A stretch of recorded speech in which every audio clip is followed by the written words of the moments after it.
जय हिंद प्यारे साथियों, स्वागत है आपका अपने YouTube चैनल ऋषिवाणी में। आज हम बात करने वाले हैं BSF head constable ministerial and ASI steno के expected cut off, safe score, normalisation और सेफ शिफ्ट के बारे में।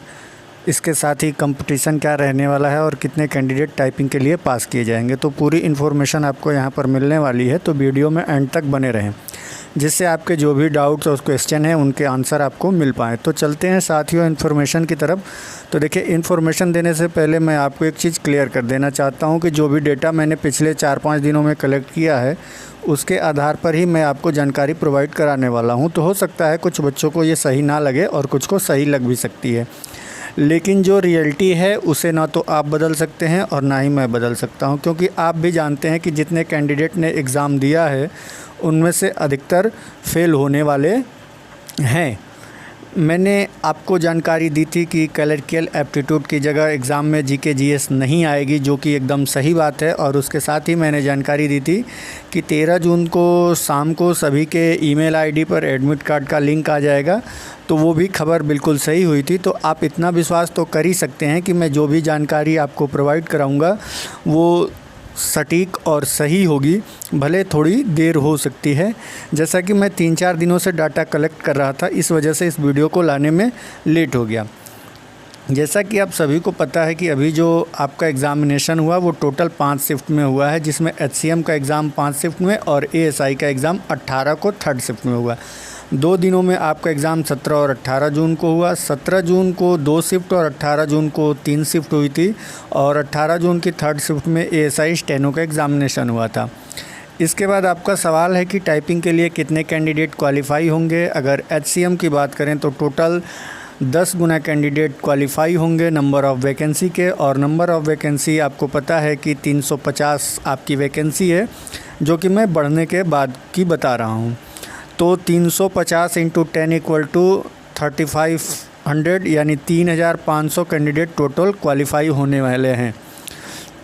तो आपके 3500 कैंडिडेट पास होंगे। अब अगर मैं बात करूं तो 2,18,421 कैंडिडेट जो पीएचडी डॉक्यूमेंटेशन में पास हुए थे, अर्थात रिटन एग्ज़ामिनेशन में 2,18,421 कैंडिडेट्स में से 3500 कैंडिडेट पास होंगे। तो आप खुद समझ सकते हैं कि आपकी कट ऑफ कहाँ जाने वाली है।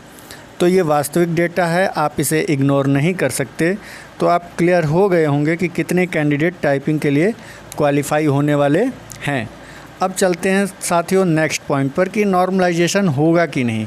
वैसे जब आपका नॉर्मलाइजेशन होता है तो ऑफिशियल नोटिफिकेशन में मेंशन होता ही है। मल्टीपल शिफ्ट में आपका एग्ज़ाम हुआ है तो नॉर्मलाइजेशन होना चाहिए, लेकिन ऑफिशियल नोटिस में कहीं भी नॉर्मलाइजेशन की बात नहीं कही गई है कि नॉर्मलाइजेशन होगा या नहीं होगा। नोटिफिकेशन के हिसाब से बात करें तो आपका नॉर्मलाइजेशन नहीं होगा, और अगर नॉर्मलाइजेशन नहीं हुआ तो कुछ शिफ्ट ऐसी हैं जिनको बहुत फ़ायदा होने वाला है, और कुछ शिफ्टें ऐसी हैं जिनको दिन में ही तारे दिखने वाले हैं। तो उन शिफ्टों की बात कर लें कि किस शिफ्ट की क्या हालत है। तो 17 की फर्स्ट शिफ्ट और सेकंड शिफ्ट, और 18 को फर्स्ट, सेकंड और थर्ड शिफ्ट। तो आप जैसे इसमें देखेंगे कि 17 की फर्स्ट शिफ्ट का पेपर मीडियम था और सेकंड शिफ्ट का उससे हार्ड, 18 को फर्स्ट शिफ्ट का उन दोनों से हार्ड, और 18 का सेकंड शिफ्ट का उससे भी हार्ड, और 18 का थर्ड शिफ्ट का उससे भी हार्ड। यानी जैसे जैसे परीक्षा होती गई वैसे वैसे परीक्षा टफ होती चली गई। अगर नॉर्मलाइजेशन नहीं होता है तो सबसे ज़्यादा 17 जून वाले बच्चे ही क्वालिफाई होंगे, और 18 वालों में से भाई एक आध वालों का नंबर आ जाए तो आ जाए, नहीं तो 18 की कल्पना करना भी बेकार है। क्योंकि 17 से 18 के एग्ज़ाम की तुलना यदि आप करें तो 18 जून का पेपर बहुत हार्ड था। 17 के हिसाब से तो नॉर्मलाइजेशन की ज़रूरत है। अगर नॉर्मलाइजेशन नहीं हुआ तो 18 तारीख वालों के साथ तो सरासर धोखा हो जाएगा। और लगभग आप समझ गए होंगे कि किस शिफ्ट की क्या हालत है, लेकिन मैं आपको बताने वाला हूं कि आपके 100% एकदम 100% आपका नॉर्मलाइजेशन होने वाला है। ये बात मैं क्यों कह रहा हूं, उसके लिए मैं आपको कुछ जानकारी दे देता हूं। एक वैकेंसी थी एसएससी जीडी 2018 की, उसके भी ऑफिशियल नोटिफिकेशन में नॉर्मलाइजेशन का कोई जिक्र नहीं था, और उसके एग्ज़ाम के बाद उसमें नॉर्मलाइजेशन कर दिया गया। तब कुछ कैंडिडेट ने माननीय उच्च न्यायालय हाई कोर्ट में पिटीशन दायर की थी, याचिका दायर की थी इस नॉर्मलाइजेशन के ख़िलाफ़, जिसमें एसएससी के वकील की तरफ से कहा गया था कि एग्ज़ाम मल्टीपल शिफ्ट में हुआ है और नॉर्मलाइजेशन नहीं होगा तो जिस शिफ्ट के कैंडिडेट्स का पेपर हार्ड आया है उनके साथ धोखा हो जाएगा। और मैं बता दूं वो एग्ज़ाम भी टीसीएस ने ही कराया था और माननीय उच्च न्यायालय ने भी इस बात को माना था और कहा था कि मल्टीपल शिफ्ट के एग्ज़ाम में नॉर्मलाइजेशन ही उचित न्याय है।